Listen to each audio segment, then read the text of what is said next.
welcome Salabah, rising junior at Stanford University.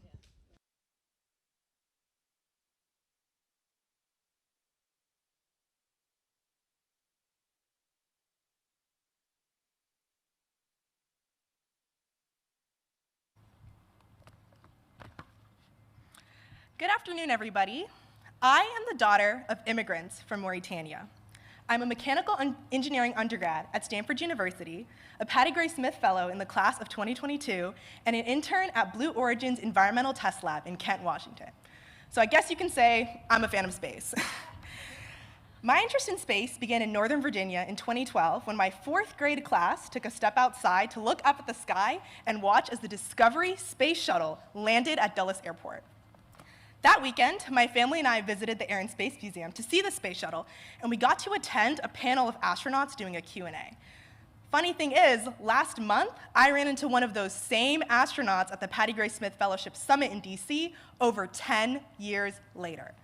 During that time, the commercial spaceflight industry has changed an incredible amount, and I am so fortunate to have witnessed that change growing up.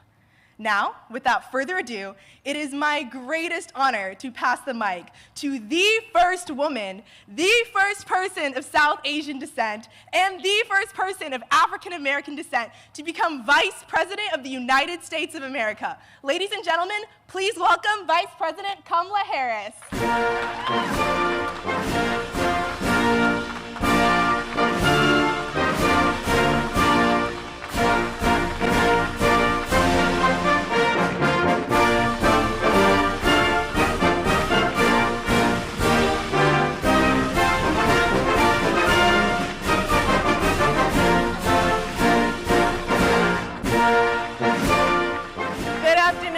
Please have a seat. How about Sala? Can we hear? We were talking before we came out, and I'm telling you, our future is so bright. When you look at just our young leaders, she's just full of enthusiasm and excitement, and she's committed and passionate, and it just excites me. I think it excites us all. So thank you all. Thank you. I really have enjoyed this afternoon being here at Chabot and with these extraordinary leaders, just investing in the best of who we are and the future of our country and our world and our universe. It really is. It really is emblematic of also, I will say this as a proud kid of the Bay Area, of who we are in this region of the world. Because we are always, I think, committed to seeing what is possible and then charting a course to get there. So thank you all very much.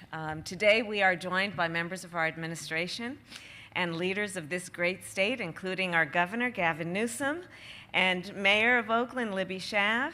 We are also joined, of course, by many of our private sector space partners, and I'm glad to see all of you.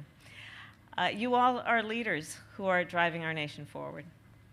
And again, that is what this is all about, moving forward together. I also want to thank Chabot Science and Space Center for hosting us today and all the work that you've done for so many years. As a kid growing up just down the way, I know of the work that happens in this beautiful place. Before I begin my more extensive remarks about why we are here, I do want to share a few words about the news from Washington, D.C.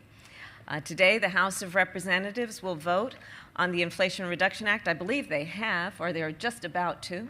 And I do want to thank Congresswoman Barbara Lee for being in Washington today to make that happen. Yes? And very shortly then, President Biden will sign the law into action. And it is just yet another major component of our administration's agenda to bring down the costs for the American people. Soon, we will cap the cost of insulin for seniors to just $35 a month, which is a huge step toward making life manageable for so many people. We will reduce health insurance costs for 13 million Americans by an average of $800 a year. Again, a very significant step.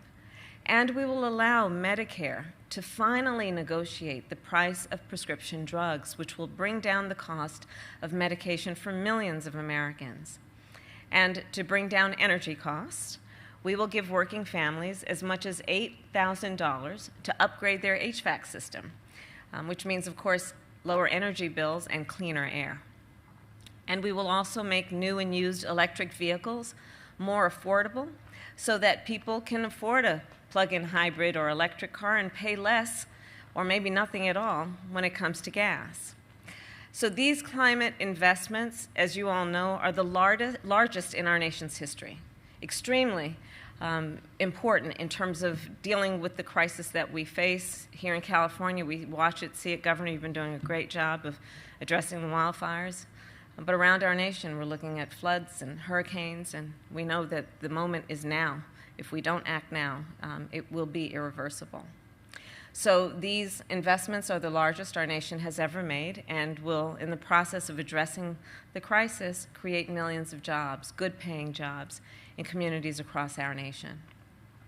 And if people ask you, just in case they might, who's going to pay for all this, we'll let them know, as we promised, we are not going to raise taxes on families making less than $400,000 a year. But we are going to expect that our largest corporations will pay their fair share. And as we chart a course forward, we are excited about the work that is happening right now and the work that we are all here committed to doing together. And so let's talk about space. So 139 years ago, in this city of Oakland, we built the first space observatory. With funds that were provided by a local businessman, the observatory brought basically an 8-inch telescope right here. And there was extreme excitement. We've looked at the newspaper accounts of the day. Extreme excitement about what this innovation meant. It was written that there was going to be the ability of people here on a clear night to look up and see neighboring planets and faraway stars, things that had never been seen by the naked eye through any type of facility like this. It was so exciting. They talked about how you could see craters on the moon. I invite you all to read the articles. I was tempted to just quote from all of them, but we might be here all afternoon. So we have that history. And then, of course, at the turn of the century, there was a technological revolution. Wilbur and Orville Wright made their first flight. And in the span of a single lifetime, our nation went from the sands of Kitty Hawk to the surface of the moon. We established space stations in Earth's orbit, and we sent probes far out into our solar system. And all of this was made possible because of the partnerships. From the very beginning, the innovation, the creativity, and the drive of commercial space companies, combined with the resources and the vision of the United States government, has powered America's progress in space and our leadership of progress in space. So last December in Washington, I convened our administration's first National Space Council meeting. I am the chair of the council, and as the chair, I am clear. With the exploration of space being defined in the 20th century, we know that living in this century, we must think about where we now stand and where we must go. So while it was defined quite well in the 20th century, the opportunity of space must guide our work in the 21st century. And to seize that opportunity, our government must deepen and strengthen our partnership with the private sector. Today, at laboratories, on launch pads, and in orbit, often in partnership with our government, commercial space companies are making real the opportunity of space for millions of Americans. Their work is accelerating innovation in the space sector and shaping our nation's future in space. They are helping, working with us. They are allowing us together to build a capable, creative, and increasingly diverse STEM workforce. We've talked about that, many of us, this afternoon. And this work helps to make sure that what happens in space benefits the people here on Earth. For example, commercial space companies design and launch satellites that predict the pattern of hurricanes and detect wildfires before they spread. Here, in my home state, in our home state of California, firefighters rely on commercial satellites to communicate in areas where fire has destroyed a cellular network. And soon, a new generation of satellites will help us fight the climate crisis by tracking and allowing us to see the patterns of greenhouse gas emissions and to see that in real time. The commercial space industry is also a powerful engine for economic growth. Our nation's space economy employs over 354,000 people and generates $200 billion a year. As many of you know, later this month, NASA will launch Artemis 1. We're very excited about that. And it is the first in a series of missions that will return American astronauts to the moon, including the first woman and person of color. And should you choose Sala, you'll be next. The Artemis program would not be possible without the leadership and the partnership that we have with the commercial space industry. The United States, you see, is the flag of choice for space activities. It is the flag of choice. And with that comes great opportunity, but also great responsibility in terms of what course we will chart for the work that happens here on Earth that will then maximize the opportunities in space. So our nation is entering a new era, and that new era includes considering and thinking about our exploration in space and how we use space, and are we prepared for the possibilities, but also the challenges. To that end, we understand that we've got to update the rules, because they're just simply outdated. They were written for a space industry of the last century. And when I was going through here just today, speaking with some of our innovators and looking at where the technology has grown in just the last decade, we know that we really are quite behind in terms of maximizing our collective understanding about how we will engage on the technology of today and what we can quickly and easily predict will be the technology over the next decades. So to maintain our position as the United States of America on this issue, it is critical that we work together to understand where we are, to recognize and have the courage to speak truth about what is obsolete, and then to partner to ensure that we are speaking the same language with the same motivation, inspired by the opportunity of it all, but then doing the work of updating how we have been talking and thinking about our exploration in space.